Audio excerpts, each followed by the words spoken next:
এ কোনো আন্তর্জাতিক স্টেডিয়ামের খেলা নয়। প্রত্যন্ত গ্রামে রাত্রিকালীন ফুটবল ম্যাচের অনাড়ম্বর এই আয়োজন।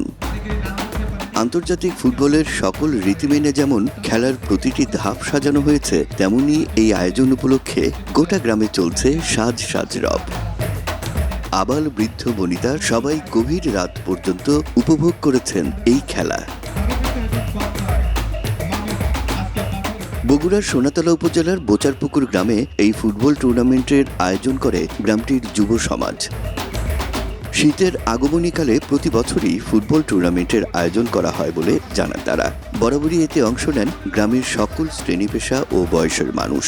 সবার সহযোগিতা আর অংশগ্রহণে টুর্নামেন্ট চলাকালে টানা কয়েকদিন গ্রাম জুড়ে বিরাজ করে উৎসবের আমেজ।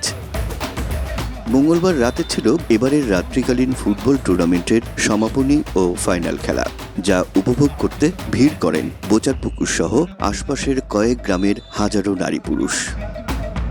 আয়োজকরা জানান, গ্রামটিতে বড় কোনো মাঠ না থাকলেও নতুন প্রজন্মের রয়েছে খেলা নিয়ে বিশেষ আগ্রহ, তাই ছোট মাঠেই বড় এই আয়োজন। এই খেলায় অত্র এলাকার হাজার হাজার দর্শক প্রতি খেলাতেই অংশগ্রহণ করেছে এবং সবাই খেলাটাকে খুব এনজয় করেছে। এই খেলাটা দেওয়ার মূল উদ্দেশ্য হচ্ছে যারা মাদকে যায় সেটা মাদকে যেন না জড়ে, সবাই খেলবে, সবাই মাঠে আসবে, এটাই অনেক চাওয়া। মাঠ ছোট হওয়ায় ভাঙতে হয়েছে মূল ফুটবল ফরম্যাটকে। আকারে খুবই ছোট করা হয়েছে গোলপোস্ট। একদিকে এত ছোট গোলপোস্ট, অন্যদিকে গোলকিপার আবার বল পারবেন না হাত দিয়ে ছুঁতে। মূলধারার এমন সব নিয়মে পরিবর্তন আনায় খেলাটি হয়ে উঠেছিল আরো বেশি উত্তেজনাকর এবং দর্শকপ্রিয়। ভালো লাগলো, খুব ভালো, মজা লাগছে। আরে অটোচালক বাদ দিতে খেলা দেখলাম, ফাইন লাগলো। সোনাতলার বোচারপুকুর গ্রামে যুব সমাজের এই আয়োজন সফল করতে সাধারণ মানুষের পাশাপাশি প্রতি বছরই স্থানীয় জনপ্রতিনিধি থেকে শুরু করে বিশিষ্টজনেরা উপস্থিত হয়ে থাকেন। তারই ধারাবাহিকতায় বাংলাদেশ শ্রমিক কল্যাণ ফেডারেশন বগুড়া শহর শাখার সভাপতি এরশাদুল বারী এরশাদ উদ্বোধন করেন এই ম্যাচ।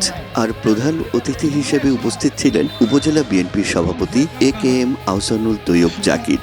প্রত্যন্ত গ্রামে যুব সমাজের এমন আয়োজন মুগ্ধ করেছে তাদেরও। আমি নিজেও অনেকবার হয়তো ফেসবুকে বা সামাজিক গণমাধ্যমে দেখেছি, কিন্তু লাইভ আজকেও আমি নিজে প্রথম দেখলাম, দেখে আসলে খুব আনন্দ পেলাম। গত 24 অক্টোবর বোচারপুকুর যুব সমাজের উদ্যোগে ভিন্নধর্মী এই রাত্রিকালীন ফুটবল টুর্নামেন্টের উদ্বোধন করা হয়। বিভিন্ন উপজেলা ও গ্রামভিত্তিক 8টি ক্লাব অংশ নেয় টুর্নামেন্টে। সবশেষ মঙ্গলবার রাতে মহিমাগঞ্জ একাদশ এবং অনন্তবালা ফুটবল একাদশের মধ্যে অনুষ্ঠিত হয় ফাইনাল ম্যাচ। চ্যাম্পিয়ন হয়ে 20,000 টাকার চেক আর ট্রফি জিতে নেয় অনন্তবালা ফুটবল একাদশ। আসলে এখানে 2 বছর হচ্ছে খেললাম, প্রথমবারও খেলছি, প্রথমবার রানার আপ, এবার চ্যাম্পিয়ন। আসলে এখানকার পরিবেশটা অনেক সুন্দর। আমরা আশা করব যে প্রতিবারে যাতে এরকমই একটা আয়োজন এখানে করতে পারে। মাদক সন্ত্রাস সহ সব ধরনের সমাজ বিরোধী কর্মকাণ্ড থেকে যুব সমাজকে দূরে রাখতে এমন আয়োজন দেশের প্রতিটি গ্রামে হওয়া উচিত বলে মনে করেন সংশ্লিষ্টরা। সেই সাথে গ্রাম ও শহরে খেলার মাঠ বাড়ানোর দাবি তাদের।